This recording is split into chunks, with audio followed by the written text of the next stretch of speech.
operating inside of a vacuum only leads to defeat time and again. That's what I found.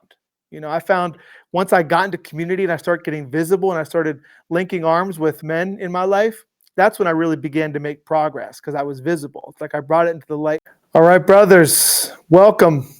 Welcome to today's episode of the Porn to Purpose podcast. We're very happy to have you back with us. We are your hosts, Matthew Sinkovitz, my trusty fellow, Yeadon Smith. Yeadon, thanks for being here with us today, brother. What's up, dude? Always good to be behind the camera with you. Yes, sir. Thank you. Thank you. My pleasure. Matter of fact, in a couple weeks, we'll get to be together in person again. If by a couple weeks you mean like next weekend, yes. Yes.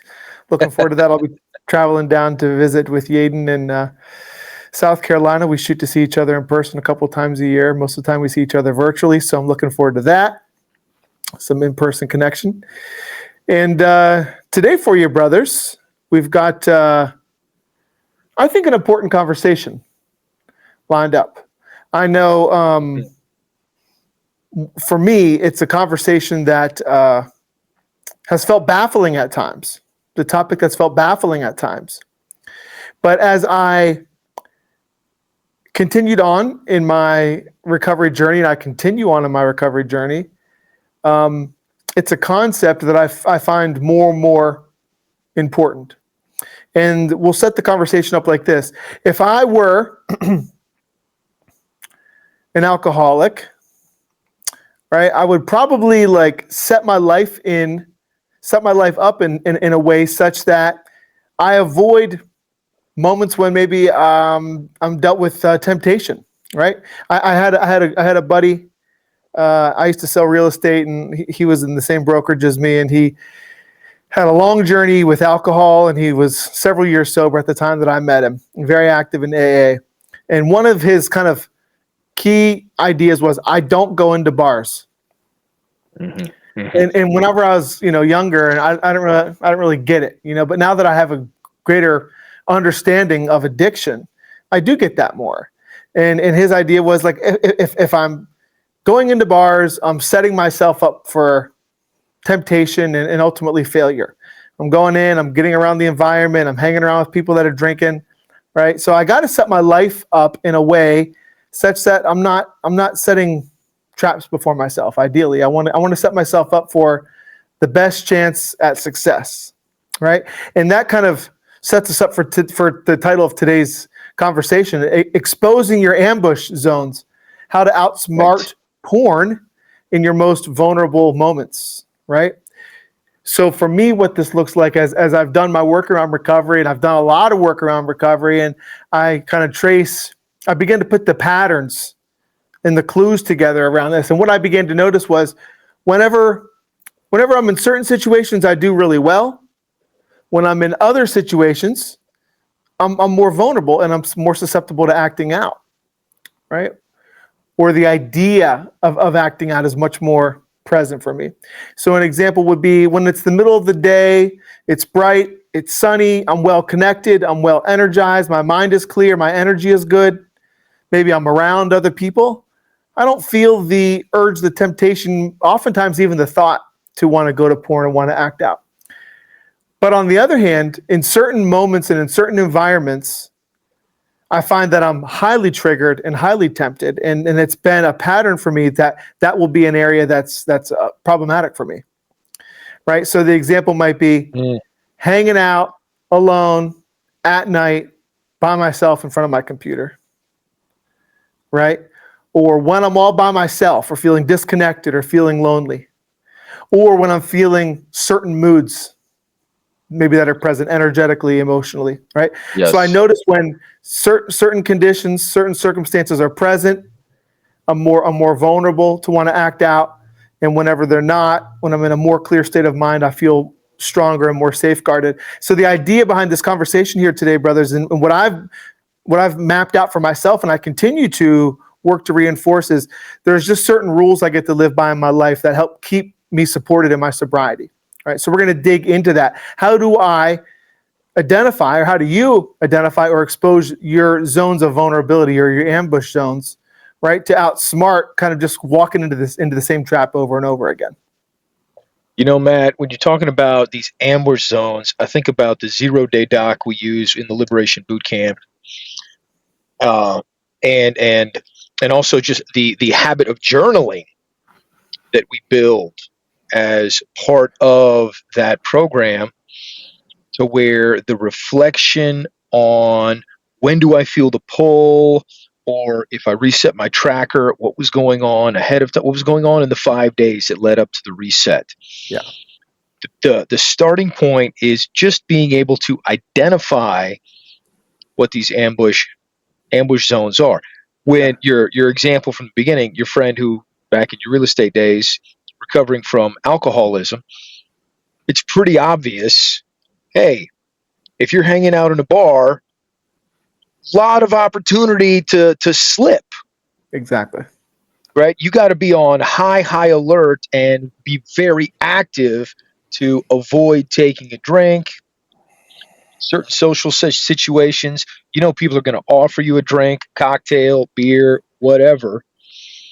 With porn, though, you don't walk into a bar and like, well, I guess there are bars like that exist. Like, hey, here's a porno mag, right, or whatever. Right? If you're recovering from pornography, probably not a good idea to go to the strip club, right, anymore. Right. What are those? But even more than just locations and situations to actively avoid, also identifying, like you spoke about, what are the areas of my life where I know it is slippery? Yeah. Right? It's slippery. I was a couple years ago, 2 years ago, I was signed up for this 50K relay race. We had a group of 5 guys. Every guy was going to run 2 5Ks over the course of a day. You know, I run, then my tag out, my next guy runs. It got rained out. And when I think of slipperiness, I think of that specific day, because on that day, I grabbed a 6-pack of Krispy Kreme donuts from the food station, and I was jogging back to our tent. There was probably 6 inches of water on the ground at this point, just pouring rain. And I slipped. My foot hit a spot, slipped out from under me, and I ended up twisting my ankle, actually. Not super bad, but I couldn't run for several weeks after that. It was slippery. I wasn't thinking clearly. I was doing something foolish. Yeah. And bam, it bit. And I did save the donuts. I did save the donuts. That was my question. Water. Right. I know everybody's wondering what happened to the donuts. I did save the donuts.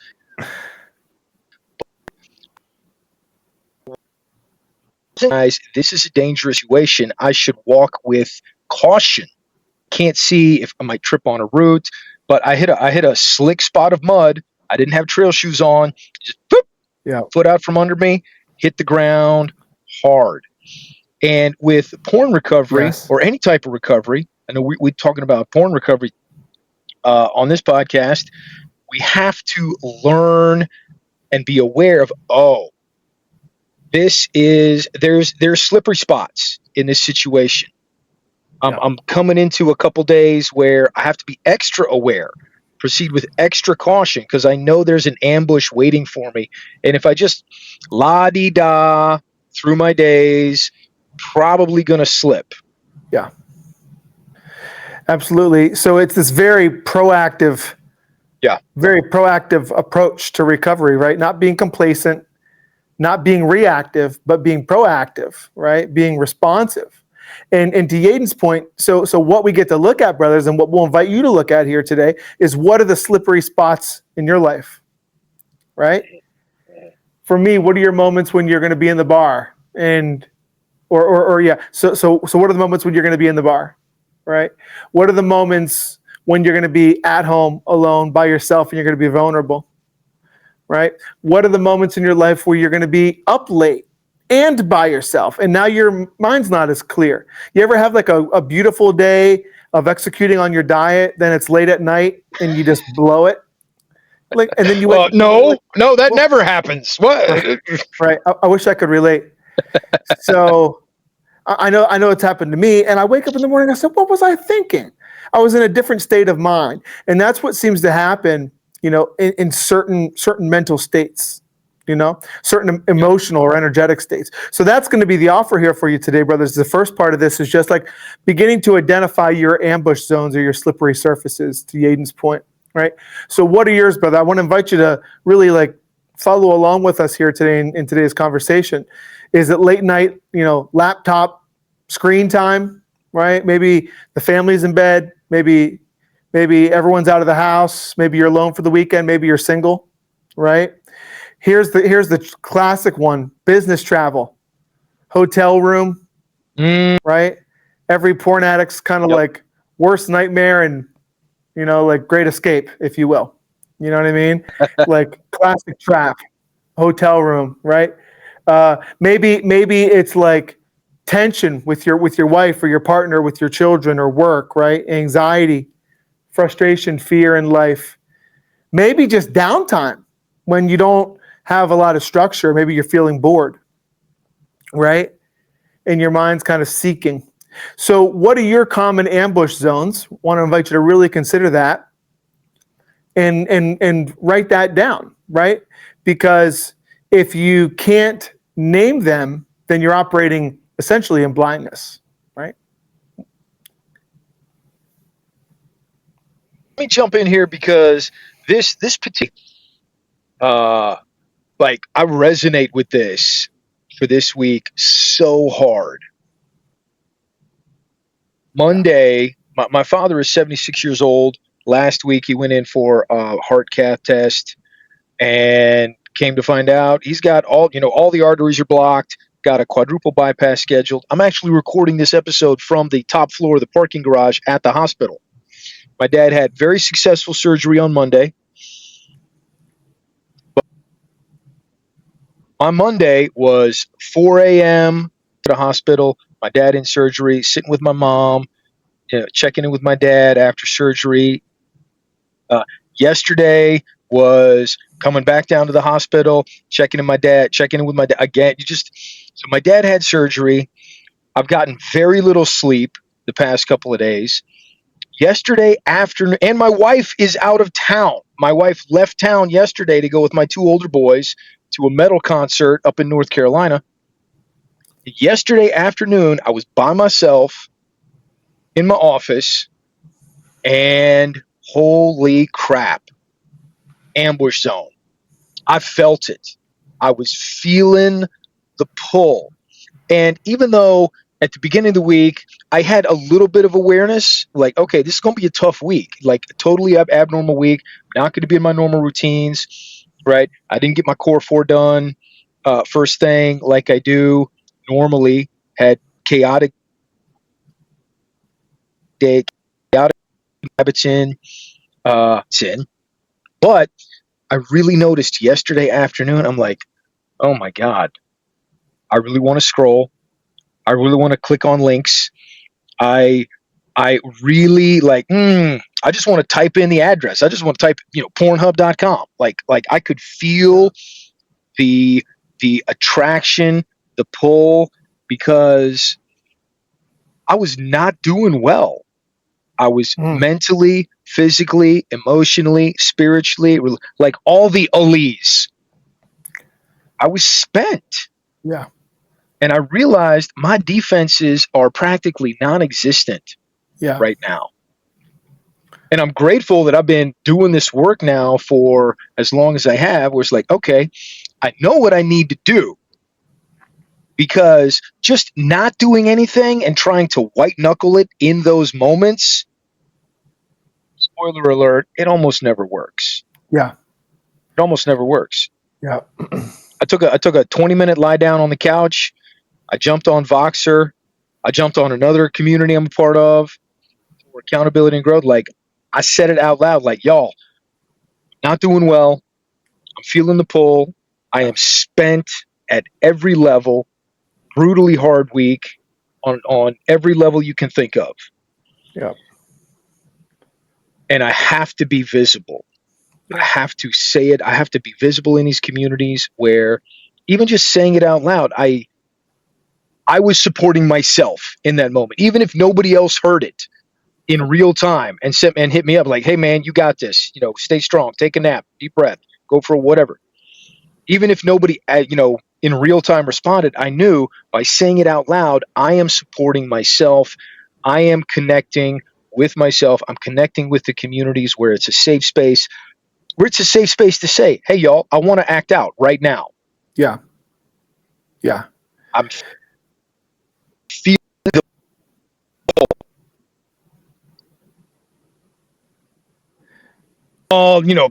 now I'm in it.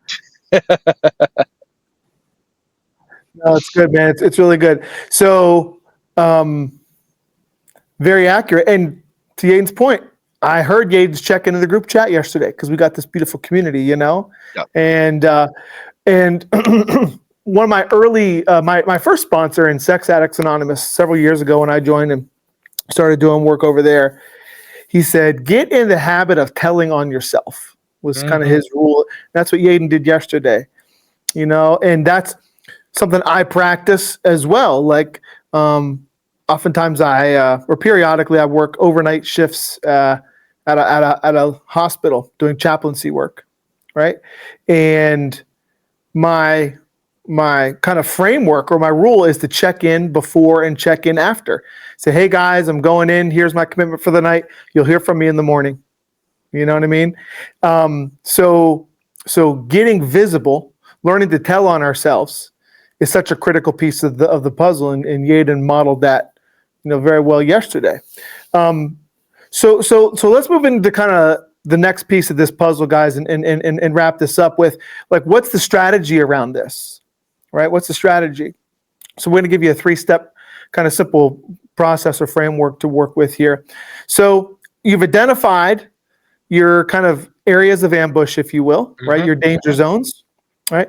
So as we move into what's going to be the tactical plan here, number one is have a strategy in place. To Yeadon's point, he checked into the group chat. To my point, I check in before and after where I'm going to be.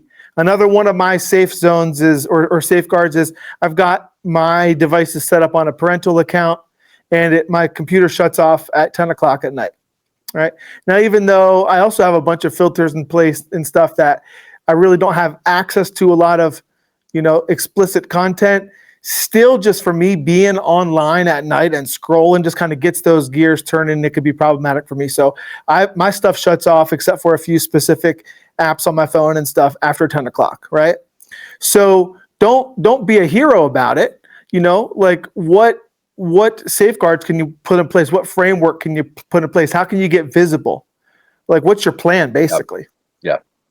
Number one. Number two, have an action plan in place, right? Maybe it's say, I'm gonna be at home alone tonight or this week. I'm gonna get out of the house. Yeadon recommended one time, why don't you go to the library for the night? I said, that's a great idea, right?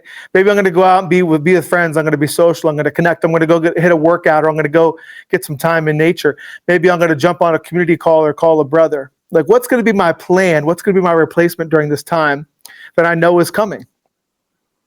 Right? What's going to be my you have to have a concrete, this is my offering, possibly unpopular opinion out there, but the plan of, I'll just stay away from it. That's not a plan. Right. Yeah. That's not a plan. Yeah. You know where that road goes, bro. Yeah. We know where that road goes. Yeah. The plan of, well, I'll just white knuckle it for an hour or two. That is the slippery slope. You got to have a plan. Like, my plan is, when I feel it, I get on my check-in to say it out loud. This is what's going on in my life. I'm feeling the pull. And my plan is I get visible right away. As soon as I realize what's going on. That is my safeguard. Yep. And I can attest to that. So what is your action plan, right, for whenever it comes up? And number three, so we talked about, have a strategy, right? Like, I'm going to set up certain rules in my life, such as Yeadon checking in or me checking in before or after, whatever I got going on. Replacement, have a plan of action in place. What am I going to do instead?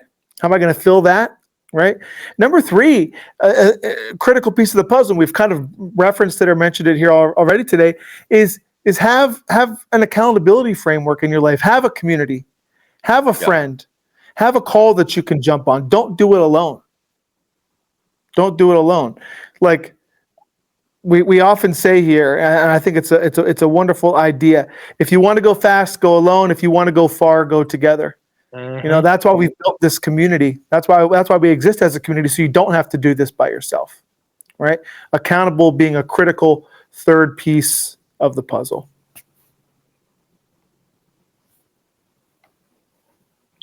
I love that when you take the time to identify these ambush zones, they're predictable. Yep. You can predict it. I know when my wife goes out of town, it's like, oh, there's potential for ambush when my wife is out of town. When I'm traveling, potential for ambush. Like, I've been able to identify all these ambush zones. And because they're predictable, they are also preventable. Yes. It's great. Thank you for coming to my TED Talk. That's beautiful. I like that. We could put that on a t-shirt. So, brothers, what's the invitation here today? Right? Take 10 minutes today. Write down your top 3 areas of vulnerability, your top 3 ambush zones. Right? Get a plan in place. Set some rules, set some parameters, and most importantly, bring in some accountability into your life. Bring an accountability partner that you trust, whether it's someone close in your life, maybe a peer group, maybe a fellowship group at church, maybe it's a recovery community, maybe, just maybe, it's the Pour Into Purpose community in the Liberation Boot Camp. That's my group. Yes, Checking sir. in there all the time. Yes, sir. Brothers, if this conversation resonates with you here today, maybe some lights have turned on, maybe you've been given some game or some strategy. We hope you find the conversation helpful. And if you are like recognizing, like, yeah, I can do all this stuff, Matt, but operating inside of a vacuum only leads to defeat time and again. That's what I found. You know, I found once I got into community and I started getting visible and I started linking arms with men in my life, that's when I really began to make progress because I was visible. It's like I brought it into the light. So if you're resonating with this conversation, brothers, and you're finding that, hey, this makes sense to me, but I need community, I need support, we want to invite you to check us out over at www.pourinitopurpose.com. Learn more about what we're doing as a community. We got all kind of free resources. We got the Pour Into Purpose Facebook group. We got some free downloads, and we also have some information on the Liberation Boot Camp, which is our 6-month deep dive program and extended community support option available to you, so you don't have to do this alone, brothers. Yeah. You will go fast if you go alone, but you'll go fast into a brick wall. That's right. That's right.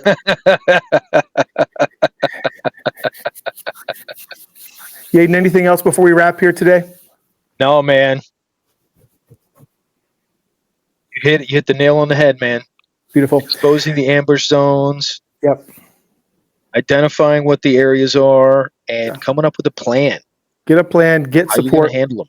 Get support. Sit down, do some work around this today, brothers. The more you bring this kind of conversation into your conscious awareness, the more it'll support you and really just 100% serve to bolster your recovery journey. So we love you. Thanks for being here today. Yeadon, thanks for joining us. Wherever you are in the world, brothers, we'll look forward to seeing you next week. Peace, power. We are noble men.